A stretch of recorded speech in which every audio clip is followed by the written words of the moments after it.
മീൻകാരൻ ചേട്ടൻ ഇപ്പോൾ 2-3 ദിവസം കൊണ്ട് നത്തോലിയൊക്കെയാണ് കൂടുതലായിട്ടും കൊണ്ടുവരുന്നത്. അതുകൊണ്ട് വൈകിട്ട് ചേട്ടൻ വന്നപ്പോൾ ഞങ്ങൾ നേരെ പോകുന്നത് വാടിയിലേക്കാണ് കേട്ടോ. വാടിയിൽ പോയിട്ട് നല്ല ഫ്രഷ് മീൻ വാങ്ങിക്കാൻ വേണ്ടിയിട്ടായിരുന്നു. പക്ഷേ പിന്നെ അവിടെ ചെന്നപ്പോഴാണ് ഓർത്തത് ഈ പോക്ക് നേരെ അങ്ങ് നീണ്ടകരയ്ക്ക് പോയാൽ മതിയായിരുന്നെന്ന്.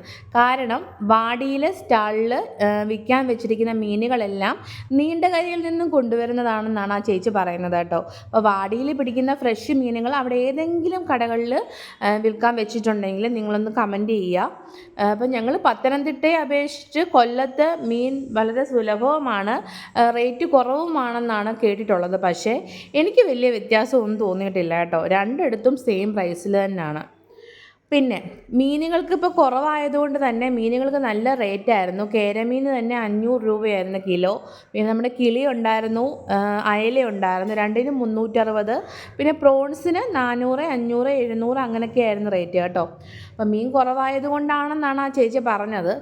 അത് കഴിഞ്ഞ് കേരമീനൊക്കെ വാങ്ങിച്ച ശേഷം ഞങ്ങൾ നേരെ വന്നത് അരുൺ ഐസ്ക്രീം കഴിക്കാനാണ്. ഞാനൊരു ഡബിൾ ചോക്ലേറ്റും ചേട്ടനൊരു ബെൽജിയം ചോക്ലേറ്റും കേശുക്കുട്ടൻ നമ്മുടെ പ്രിയപ്പെട്ട വാനിലയാണ് വാങ്ങിച്ചത്. അതിന് അടിപൊളിയാണ് കേട്ടോ. എനിക്കറിയത്തില്ല എന്തുകൊണ്ടാണ് ഈ അരുൺ ഐസ്ക്രീം ഇത്ര ടേസ്റ്റ് എന്ന്. പിന്നെ ഒരു പുതിയൊരു ഐറ്റം ഞാൻ വാങ്ങിച്ചിട്ടുണ്ട്. അത് നട്ട്സ് ആണെന്നാണ് തോന്നുന്നത്. ഞാൻ ഇതുവരെ അത് പൊട്ടിച്ച് നോക്കിയില്ല. ഐസ്ക്രീമൊക്കെ കഴിച്ച ശേഷം ഞങ്ങൾ വരുന്ന വഴിക്ക് കപ്പയും വാങ്ങിച്ചിട്ടുണ്ടായിരുന്നു. ചേട്ടന് മീൻ വാങ്ങിച്ചത് ഗ്രില്ല് ചെയ്ത് വേണമെന്ന് പറഞ്ഞതുകൊണ്ട് ഞാൻ കുറച്ച് കുരുമുളക് പൊടിയും ഉപ്പും നാരങ്ങ നീരും ഒക്കെ ചേർത്തിട്ട് ഓവർനൈറ്റ് ഫ്രിഡ്ജിൽ സൂക്ഷിച്ച് വെച്ചിട്ടുണ്ടായിരുന്നു ഈ അരപ്പൊക്കെ തേച്ച മീൻ. നാളെ ചേട്ടന് അത് ഗ്രില്ല് ചെയ്ത് കൊടുക്കാമെന്ന് വിചാരിച്ചു. അപ്പോൾ കുറച്ചേ ഞാൻ എടുത്തിട്ടുള്ളൂ.